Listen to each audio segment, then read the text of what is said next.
مودی حکومت کشمیری عوام کو اپنے جائز حق سے محروم کرنے کے لیے نت نئے ہتھ کنڈے استعمال میں لا رہی ہے۔ اس فسطائی سرکار نے اپنی بدنامی زمانہ تحقیقاتی ایجنسیوں جیسے NIA اور SIA کو کشمیریوں کو زیر کرنے کے لیے کھلی چھوٹ دے رکھی ہے۔ بھارت اب ان تحقیقاتی ایجنسیوں کے ذریعے کشمیر کے حریت پسند رہنماؤں اور کارکنوں کو برسوں پرانے جھوٹے مقدمات میں الجھانے کی تیاریوں میں ہے۔ اس مکرو مقصد کے لیے BJP سرکار نے اپنے بدنام زمانہ تحقیقاتی اداروں کو اس امر کی اجازت دی ہے کہ وہ 1990 میں مقبوضہ علاقے کے اندر بھارت کے خلاف مسلح مزاحمت شروع ہونے کے بعد قتل کے اندھے وارداتوں کی تحقیقات کرے۔ بھارتی حکمرانوں کا اصل مقصد یہ ہے کہ ان پرانے کیسز کو دوبارہ کھول کر ان میں آزادی پسند کارکنوں اور رہنماؤں کو کسی نہ کسی طرح ملوث کیا جائے اور پھر اسی بہانے بھارتی عدالتوں کی طرف سے انہیں سخت سزا دلوائی جائے۔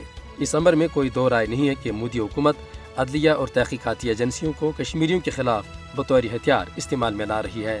کشمیری رہنماؤں کو محض اپنے سیاسی بیانیے کے اظہار کے سبب مودی سرکار جیلوں میں ٹھونس رہی ہے۔ محمد مقبول بٹ اور افضل گورو کو محض اپنا مختلف سیاسی نظریہ رکھنے کی پاداش میں بھارتی عدالتیں پھانسی کی سزائیں دے چکی ہیں، جبکہ یاسین ملک کو آج بھارتی عدالتوں کے ہاتھوں اسی تعصب کا سامنا ہے۔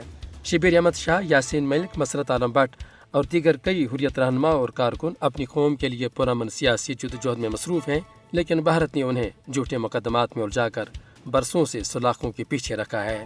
ان رہنماؤں کو دراصل سیاسی جدوجہد کی قیادت کرنے پر سزا دی جا رہی ہے۔ اسی طرح اب دیگر کارکنوں کو بھی جھوٹے مقدمات میں الجھا کر جیلوں میں ٹھونسنے کی تیاریاں ہو رہی ہیں۔ حریت پسند کشمیریوں کو برسوں پرانے قتل کے کیسوں میں ملوث کرنے کی تیاری در حقیقت مودی سرکار کی بوکھلاہٹ کا نتیجہ ہے۔ بھارت کے حکمرانوں پر یہ واضح ہونا چاہیے کہ کشمیری عوام ان غیر انسانی اور غیر قانونی ہتھ کنڈوں سے دبنے والے نہیں ہیں۔ وہ آج بھی اپنی آزادی کے لیے پرعزم ہیں۔ قابض بھارتیوں کے یہ ناروا ہتھ کنڈے کشمیریوں کو کبھی زیر نہیں کر سکتے۔